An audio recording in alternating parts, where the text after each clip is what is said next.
I've always been drawn to the dark corners of history. Not the big, glorious battlefields, but the places where something specific, something nasty, left a stain. A place like New Orleans. And in New Orleans, there is one stain that just refuses to fade, no matter how much French Quarter rain washes over Royal Street. I'm talking about Madame Delphine LaLaurie. I went down the rabbit hole on her, deep, deep down. You know why? Because I got tired of the ghost tour version every time. Every guide, every movie, every trashy TV show has the same story. Mad Madame LaLaurie, the society belle, the secret sadist, the fire, the chained victims in the attic, the dramatic coach escape. It's a spectacular yarn. It's a fantastic piece of fiction, really. But the thing is, I found that the verifiable truth, the history tucked away in those old silent records, that stuff is so much colder. It's more clinical. It's more sickening than the hyperbole. And it sticks with you in a way that no screaming ghost ever could. The most interesting thing about this whole story, to me, isn't the horror, it's the law. Yeah, I know, weird. But the Louisiana Civil Law, the old French and Spanish system, not the English common law, it demanded order. It demanded paperwork. Everything got recorded, every contract, every property sale, every baptism, every death. It was all notarized, filed, and logged by the Catholic Church, which was the law before America took over. Because of that cold, bureaucratic neatness, we can actually piece together who Delphine McCarty really was. And trust me, rolling your eyes at a sensational ghost story is easy. Trying to swallow the facts? That's hard. You've been warned. The truths we know about Madame LaLaurie do not require any embellishment to turn your stomach. Delphine McCarty was born in 1787. Her family was old money. Creole, they owned people. They owned land. They owned a huge plantation just south of the city, right where the train tracks run now, the same ground that would become infamous for the Plessy v. Ferguson case decades later. It was an area known as the Faubourg Marigny. She was 13 years old when she was married for the first time in 1800. 13. Her husband, Ramon Lopez y Angulo, was 35, a Spanish official. Just 4 years later, he died in Cuba while they were traveling. She gave birth to her first child, Barquita, shortly after. That was just a miserable, brutal entry into adult life. Her second husband, Jean Blanc, arrived in 1807. He was well-connected a merchant, a politician, even a go-between for the famous pirate Jean Lafitte and the governor during the Battle of New Orleans. He was a wealthy man. And with him, Delphine's wealth and her involvement in the slave trade increased. They had 4 children and split their time between their city property and a rural plantation. This is the key period. Blanc died suddenly in 1815, leaving Delphine a widow again at 28. It was after this second husband, before her final marriage, that the dark pattern emerges in the silent records. She owned at least 54 people throughout her lifetime. 54 lives. But during this widowhood, before she met her next husband, 8 enslaved people died while under her care. The deaths are recorded at St. Louis Cathedral. They simply list the deaths. No cause, no explanation. Just a cold entry in the ledger. 8 lives. Mostly women and children. You can see a life of increasing, unchallenged power here. A life where the deaths of those she owned were not even considered worth investigating or detailing. They were just gone. In 1825, she met Dr. Louis LaLaurie. He was a young physician, only 22, fresh from training in Paris. He was not from a prominent family, and he was explicitly told by his father to find a wealthy woman to marry and raise his family's prominence. Delphine was 38, a grandmother, and she was very wealthy. They married in 1828. They bought that famous townhouse on the corner of Hospital and Royal Streets in 1831. It was partially built. It was hers in the records. And it's here, where the house itself was under construction, that the true, documented cruelty begins to surface. The LaLaurie's marriage was notoriously unhappy. The neighbors knew it. They wrote about it. It was volatile. In 1832, just a year after moving into the house, Delphine petitioned for a legal separation. her claim against Louis LaLaurie? She said he had not only ill-treated her, but had gone so far as to beat and wound her in the most outrageous and cruel manner.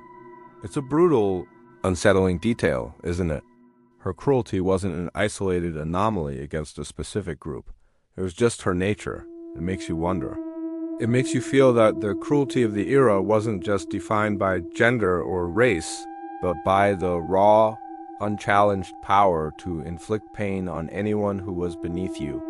The system protected it all. Now, sometimes you hear a revisionist history that claims Dr. LaLaurie was the one doing the grotesque experiments, not Delphine. That he was the sadist.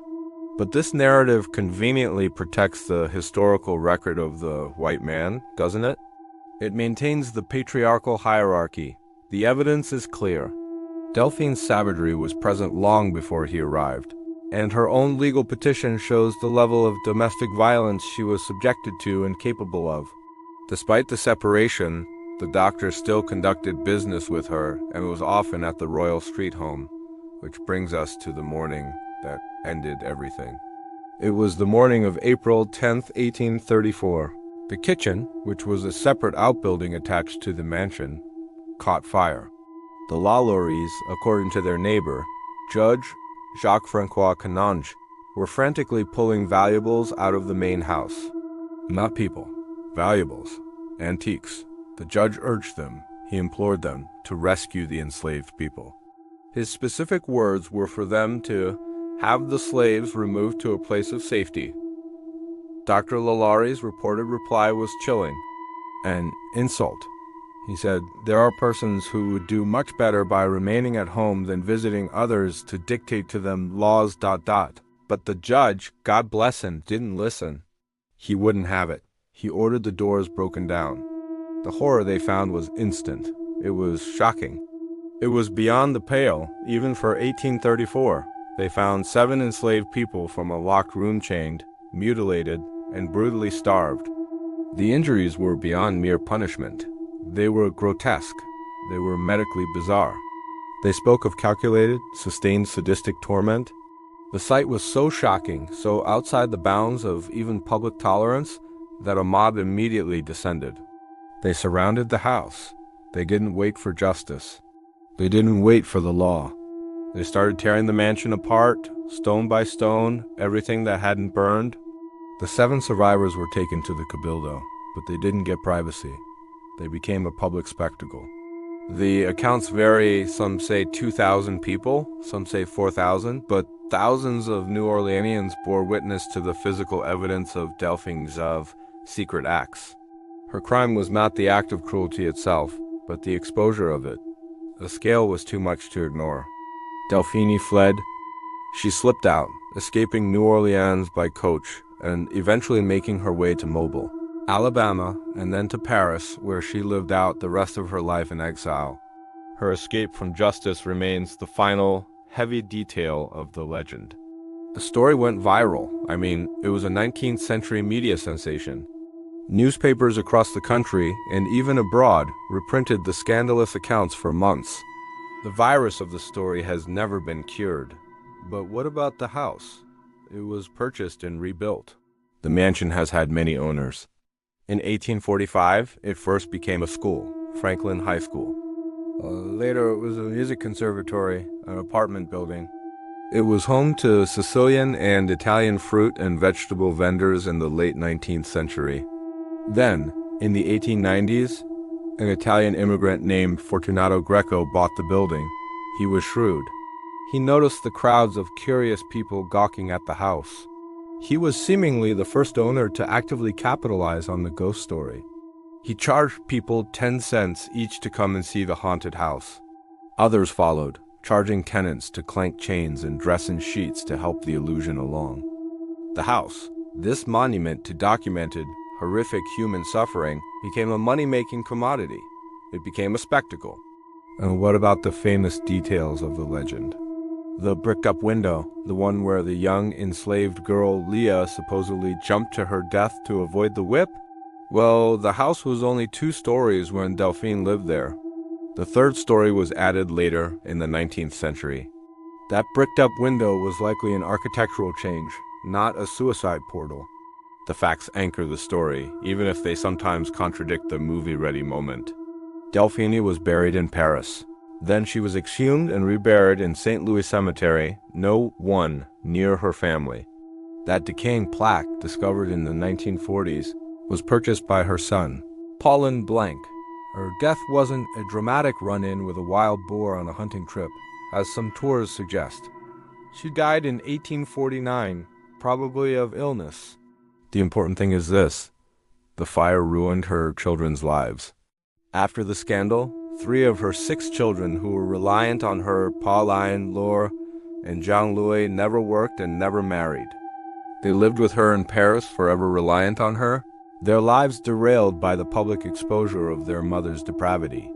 The horror had financial and social consequences for the perpetrators too. The ghost story gives us comfort. It tells us that Delphine LaLaurie was an anomaly. She was mad. She was Creole, which makes her foreign, and therefore not like us, the civilized people of today. It lets us separate ourselves from the violence. But when you dig into the evidence, you find out she was just a very typical product of her time. Her cruelty wasn't unique. The scale was, perhaps, but the act was not. She fulfilled the brutal expectations of a person of her status. The documented, systemic violence of race-based slavery was so horrific that when this single case went viral in 1834, we instinctively painted it as an extreme case. But unfortunately, she was not extreme. She was typical. She was just exposed. The true horror of Delphine LaLaurie isn't the ghost story. It's the realization that she was an unexceptional woman living in an exceptional system of cruelty. And that, for me, is the scariest part. It makes me question everything we accept in the modern times without critical analysis. The systemic harms we ignore. The accepted cruelties we tolerate. Because the things we accept today, the things we justify and ignore, will one day be the chilling ghost stories of the future. The real horror isn't Delphine. It's the society that created her. Thank you for joining me on another dive into the cold, hard facts of history. Did the documented evidence surprise you more than the legends you've heard? Let me know in the comments below.